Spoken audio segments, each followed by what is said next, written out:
Buenas tardes. Les damos la bienvenida. El Centro Gnóstico de Enseñanzas Uriel les da la bienvenida a nuestros amigos que nos sintonizan desde sus casas.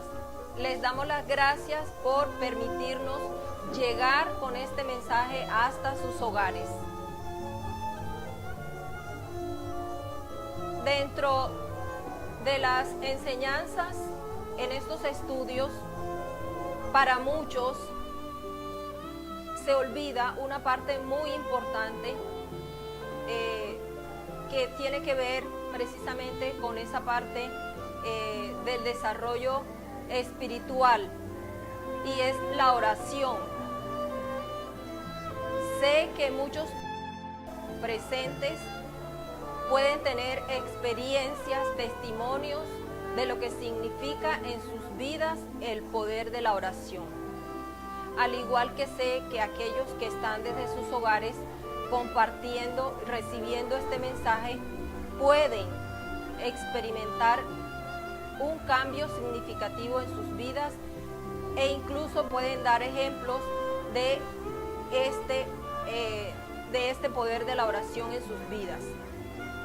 En cuanto a la enseñanza esotérica, lo que tiene que ver con la oración y el recuerdo de sí van ligados muy estrechamente.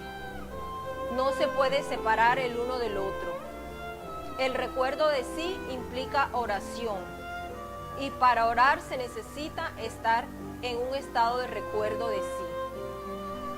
Pero ¿qué sucede cuando nosotros estamos orando en un estado de conciencia? Como hemos visto anteriormente, las enseñanzas nos muestran que la mayoría de los seres humanos vive en el segundo estado de conciencia. Ese estado de conciencia, como ya vimos, es en el que las personas trabajan, andan en las calles, viven, en las que muchos matan y se dejan matar o se matan unos a otros. Ese es el que normalmente llamamos el estado de vigilia, que en realidad es otro estado de sueño. Entonces, cuando nosotros oramos estando en estado de conciencia, de vigilia, esa oración es inútil. Esa oración no conduce a ninguna parte. Mientras no se haga un esfuerzo en el trabajo del reconocimiento, de acercarse a su ser, esa oración es inútil. Necesitamos subir al tercer piso para que la oración tenga un resultado, tenga un fruto. Necesitamos llegar a ese estado de conciencia objetiva para que aquellos seres, aquellos hermanos mayores que pertenecen al círculo consciente de la humanidad puedan ayudarnos, podamos recibir en forma objetiva, a través de la experiencia, esa ayuda que nos están dando. El hombre entero debe orar. El hombre es 3 centros, pero el hombre en sí es como 3 hermanos separados, cada uno tirando para un lado. Entonces necesitamos unificar esos 3 centros inferiores para que esa oración, ese contacto divino pueda darse de una forma mejor. Cuando el hombre ora por la iluminación, para comprender las cosas tal cual como son y no como las ve según su imaginación, entonces recibe la ayuda adecuada para comprender las cosas, para comprender la vida y la muerte. Cuando el hombre ora por la iluminación, ora por la conciencia objetiva. Nos enseñan que son 3 factores para realizar, para autorrealizarnos, el morir, el nacer y el sacrificio por la humanidad. Sin embargo, en cada uno de nosotros, ese vínculo de la oración con la divinidad no debe faltar. Cada uno de nosotros debe poner en práctica aquello que muchas veces hemos escuchado. Por ejemplo, acerca de la consideración externa. Y un ejemplo de consideración externa es el orar primero por los demás. El orar primero por el hermano, por las necesidades, por los problemas que vemos en nuestros hermanos y luego orar por nosotros.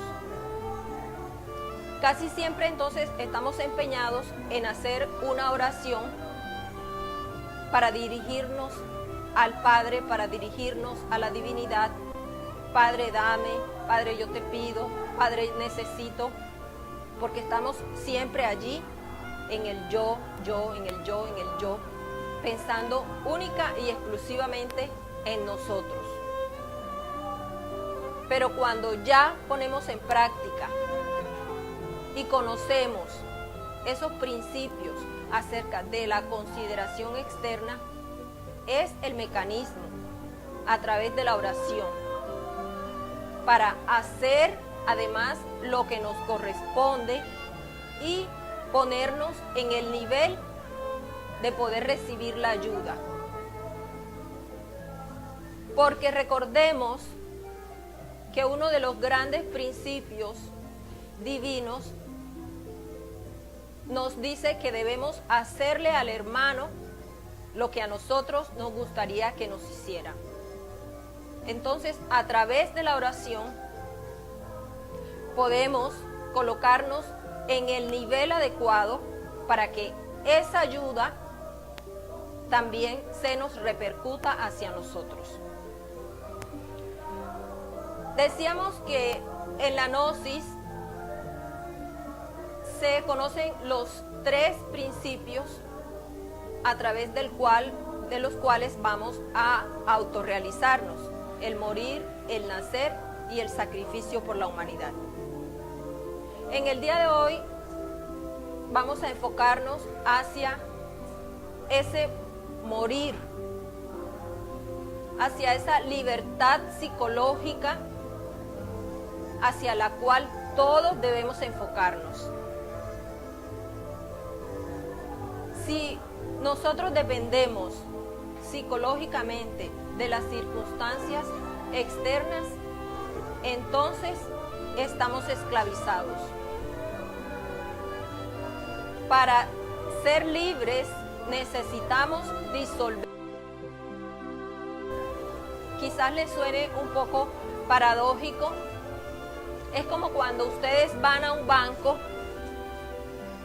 y van a solicitar un préstamo, pero para que les otorguen ese préstamo necesitan tener dinero en la cuenta. De igual forma, nosotros, si queremos ser libres, necesitamos disolver el yo.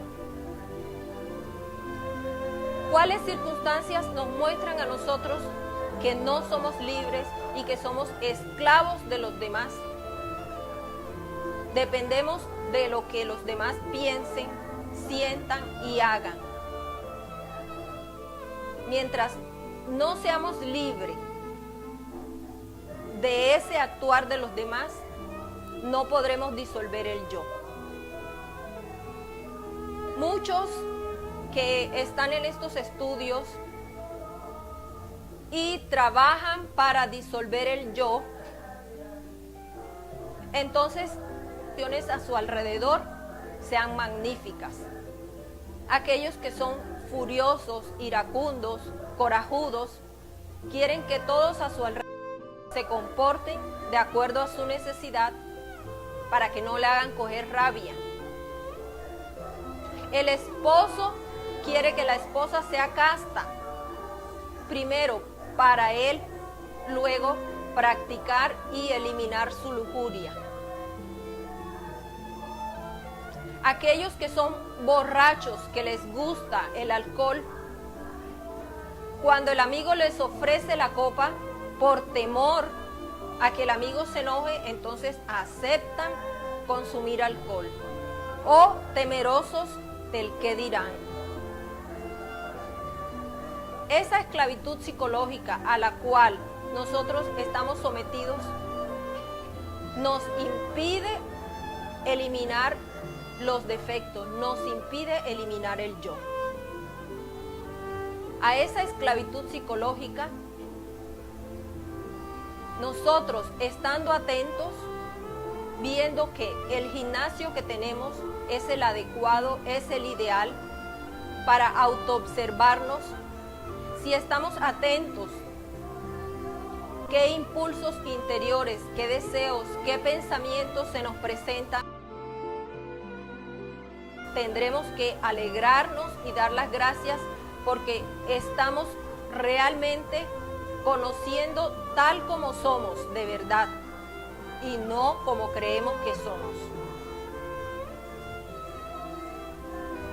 Aquellos que piensan en abandonar el hogar, en renunciar al trabajo, porque las circunstancias se les hacen difíciles, porque quieren que todo se ajuste a su idea de cómo van a hacer el trabajo. Paradójicamente se olvidan que ese gimnasio es el que necesitamos para autorrealizarnos. En la antigüedad existieron grandes sabios, grandes iluminados, que nacieron en circunstancias perfectas, que incluso tuvieron que crearse circunstancias difíciles para disolver el ego. Uno de estos grandes iluminados fue el amado maestro Buda, quien siendo un rico heredero tuvo que renunciar al trono, dejar a su esposa, a su hijo, para ir en busca de las circunstancias que necesitaba para eliminar su ego. Pero nosotros paradójicamente queremos huir del gimnasio, queremos huir de nuestras circunstancias, poniendo excusas. Muchos dicen, ya no tengo ira, ya yo eliminé la ira, pero solo falta que le pongan el dedo o que le digan palabras que no están de acuerdo con su sentir, con su pensar, e inmediatamente estallan en explosiones de ira. Aquellos que dicen, no, ya yo eliminé los celos, pero solo basta que la esposa o el esposo mire a un buen vecino para que ellos se pongan celosos, para que se les manifieste ese ego, ese defecto de los celos. Pero para muchos de nosotros que estamos en estas enseñanzas, en este conocimiento y que conocemos las herramientas por medio de las cuales vamos a eliminar nuestros defectos, siempre buscamos evasivas, siempre ponemos, porque nos olvidamos que a nuestros enemigos, nuestros egos, siempre pone un obstáculo, siempre pone una barrera. Entonces, no hacemos el trabajo, no meditamos, no hacemos las prácticas profundamente, somos incipientes en el trabajo, nos vence la pereza a la hora de decidirnos entre hacer el trabajo o, por ejemplo, dejarnos absorber por la televisión. Ponemos como excusa cualquier cosa. El trabajo, la esposa, el esposo, las circunstancias. Pero realmente nos estamos dejando ganar la batalla por eso que cargamos dentro y que lamentablemente para muchos es como ese rincón de la casa, ese rincón oscuro donde guardan los chécheres, donde van amontonando, y no queremos mirar hacia allá. Y hay de aquel que nos diga, no estás trabajando, no estás haciendo el trabajo. Enseguida saltamos en ira, explotamos, porque entonces nos tocan donde más nos duele y queremos justificarnos. Siempre hay una justificación para no hacer el trabajo. Nos dejamos envolver, nos llegan pereza, circunstancias, trabajo, e inmediatamente aprovechamos y se deja el trabajo a un lado. Realmente, el que quiera ser libre necesita ocuparse de disolver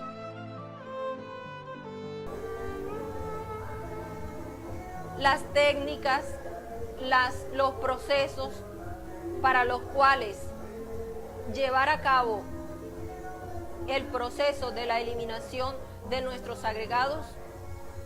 Todos los aquí presentes las han escuchado. Necesitamos ser sinceros, necesitamos conocer de antemano dónde estamos y hacia dónde queremos ir. ¿Qué persigue cada uno? ¿Cuál es el propósito de haber llegado a estas enseñanzas? Simplemente para que nos vean, simplemente para que nos estigmaticen, sí, somos buenas personas, creyéndonos los mejores. No. Cada uno sabe en su interior qué es lo que carga. A cada uno de nosotros nos toca hacer más allá de un esfuerzo, un super esfuerzo para alcanzar el nivel adecuado y ponernos una meta personal y trabajar arduamente por esa meta. Para muchos, hacer el trabajo incipientemente y lo consideran que están trabajando en la eliminación del ego. Pero los vemos en medio de una circunstancia difícil e inmediatamente reaccionan y actúan cargados de ira, de celos, de lujuria. Entonces allí se ve el resultado de ese trabajo en la persona. Para cada uno de nosotros, los resultados en el trabajo nos toca autoobservarnos. No podemos decir, el trabajo lo vamos a hacer mañana, la próxima semana empiezo, es posponer. Este laboratorio es aquí y ahora para llevar a cabo el trabajo. Si en las circunstancias en las cuales nosotros nos encontramos, aprovechamos ese gimnasio para autodescubrirnos, para mirar cuáles defectos, cuál es aquel defecto que prima sobre nosotros, entonces vamos a ir creando ese nivel adecuado. Vamos a ir subiendo a ese tercer nivel. Si alguien tiene alguna pregunta.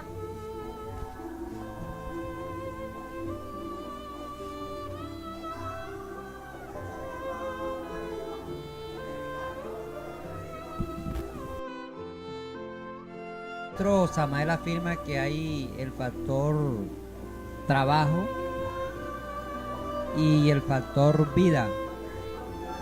Entonces, normalmente nosotros nos identificamos con el factor vida, o sea, nos dejamos absorber de la vida. Siempre hay necesidad de que resolver trabajo, del empleo, servicio, y nos olvidamos realmente de trabajar sobre sí mismo. Y es por esa la razón por la cual el ser humano no puede adelantar como debería adelantar en el trabajo psicológico.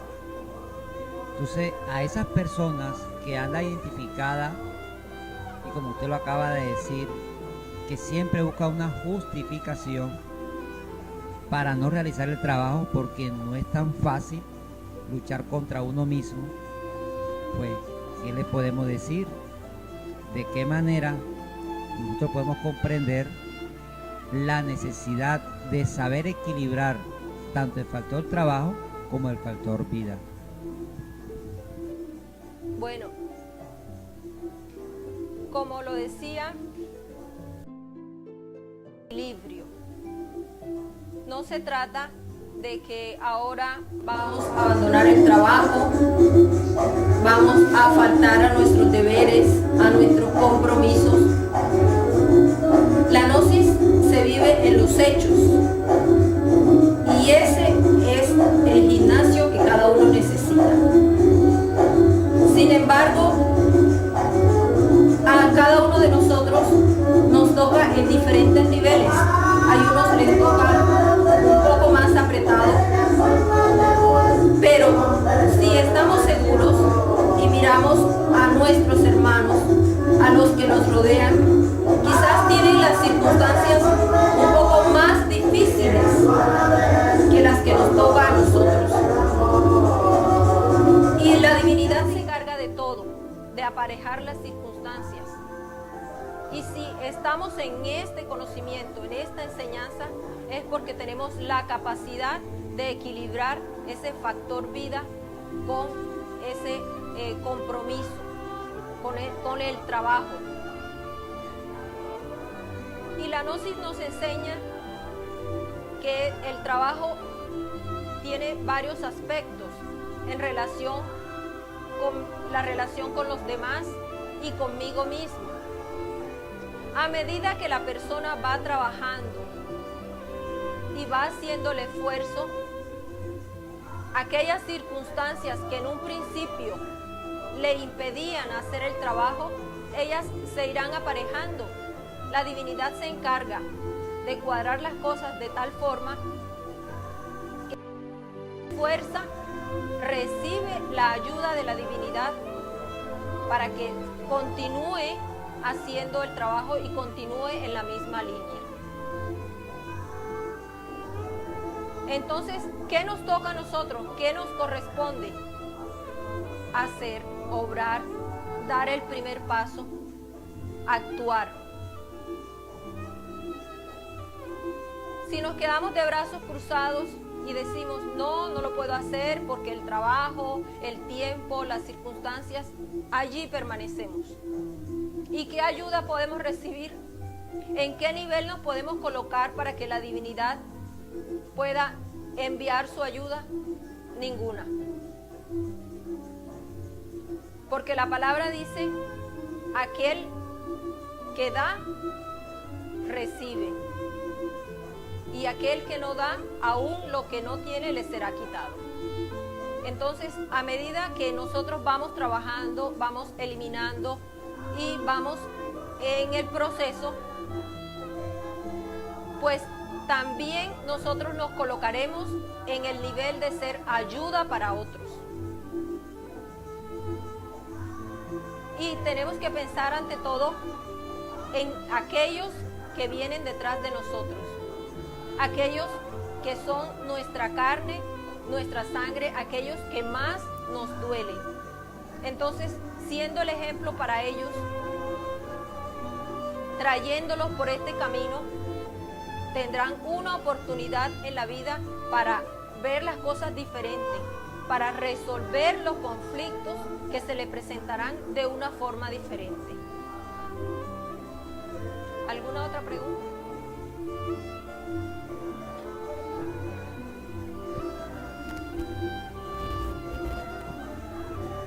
Bueno, se da el caso que en el trabajo se trabaja bajo presión. Generalmente el patrón, la patrona o de pronto la gente que nos rodea, se vuelve un trabajo donde está uno bajo presión, que es muy fácil olvidarse de sí mismo.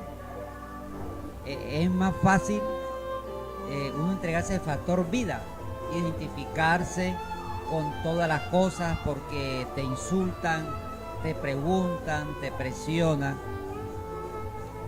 ¿Qué debe hacer un hermano en ese instante, bajo esa circunstancia difícil, estar bajo presión, para poder sortear ese momento?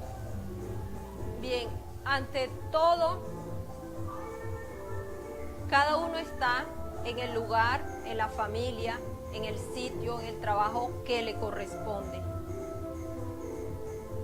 No olvidarse de sí mismo, autoobservarse, transformar las impresiones.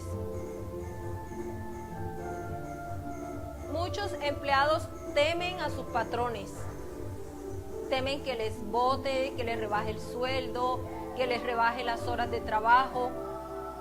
Cuando nos autoobservamos y pedimos la eliminación de esos defectos que nos aquejan, vemos las circunstancias a nuestro alrededor tornarse a nuestro favor. El esclavo psicológico no ama. Aquel que es esclavo no puede amar porque está lleno de temor. El trabajador teme perder su empleo.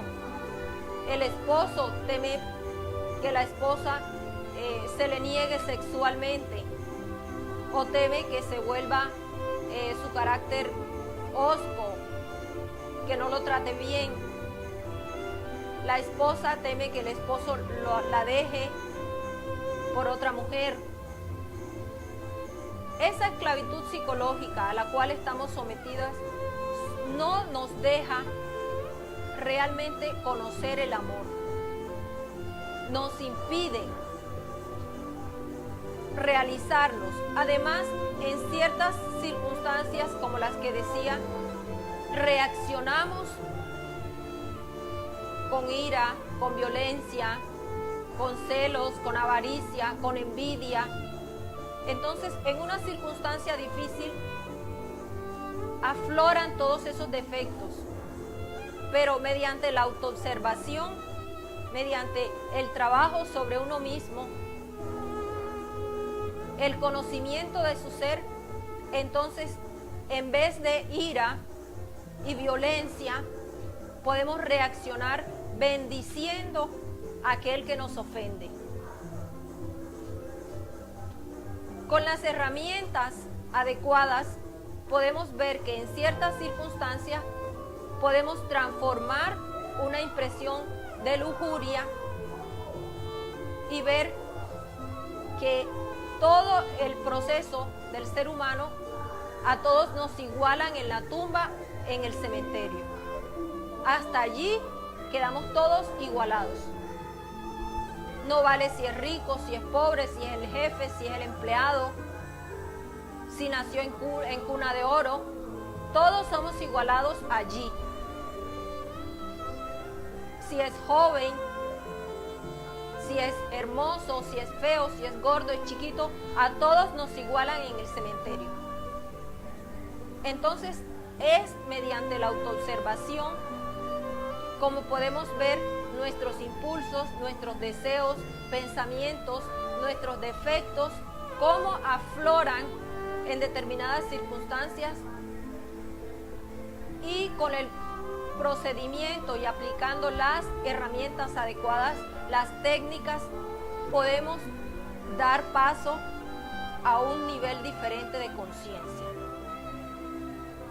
El que ya autoobservemos en nosotros y reconozcamos que estamos con la conciencia dormida, estamos dando el siguiente paso para despertar la conciencia. ¿Alguna otra pregunta?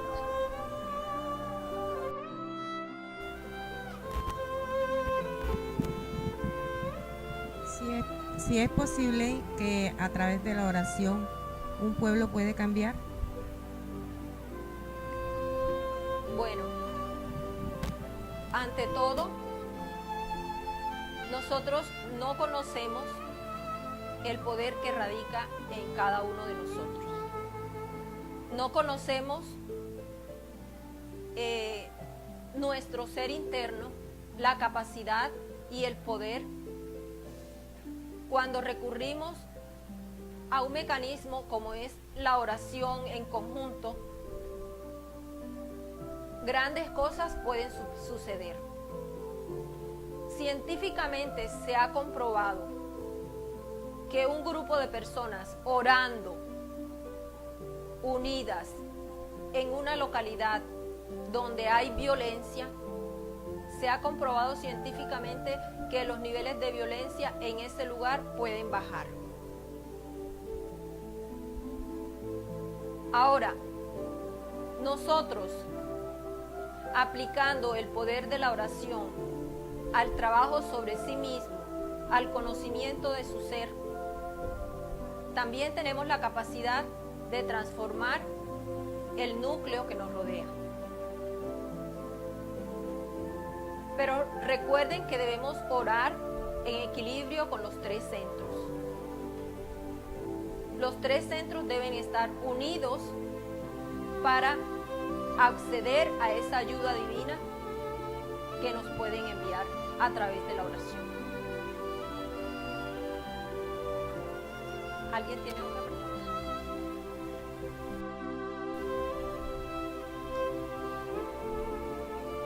Recordemos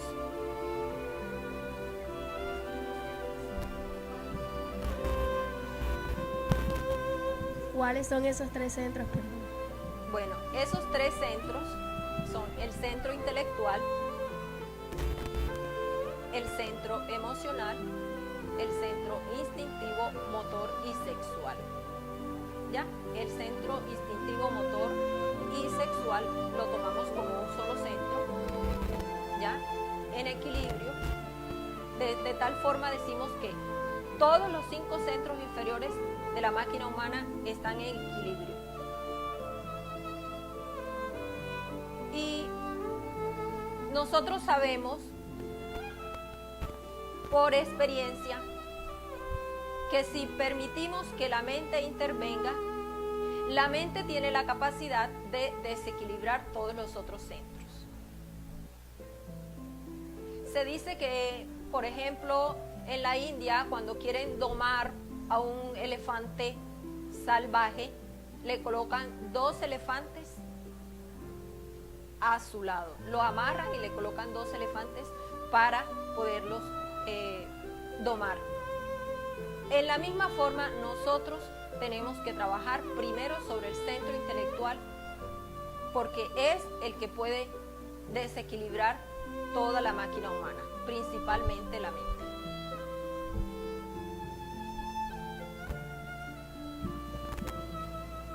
Me llama mucho la atención sobre los centros,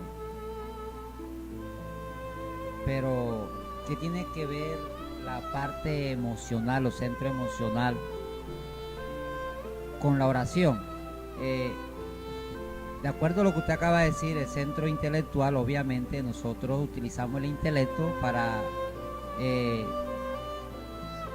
poder vocalizar mentalmente lo que queramos comunicarle a la divinidad, a nuestro ser. Pero la parte emocional, ¿en qué interviene esa parte emocional? ¿En qué interviene esa parte instintiva, sexual, motor en la oración? Porque nos amplía un poquito más este tema. Bueno, para empezar, El centro sexual, que es el centro donde se procesa esa energía creadora, esa energía divina, en equilibrio, nos da la fuerza, nos da el poder, porque el centro sexual es a través del cual el hombre puede obtener la capacidad para pasar de ángel o demonio. Entonces, a través del equilibrio en la fuerza sexual, el hombre va a adquirir el equilibrio en los otros centros. Sabemos que la persona que intenta meditar, a su mente llegan cantidades de pensamientos que lo sacan de ese equilibrio, y la mente incluso lleva al centro motor, lo mueve a su antojo.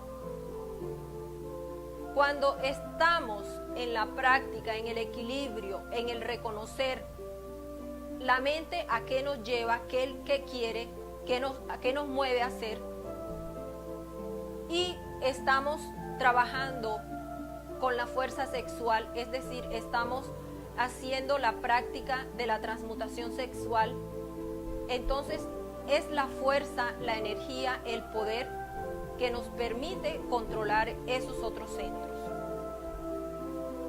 Aquel que ya está equilibrando su centro sexual tiene la capacidad de emitir unas vibraciones diferentes, tiene un poder, una fuerza. Esa fuerza se nota en todo lo que la persona hace, lo que la persona dice.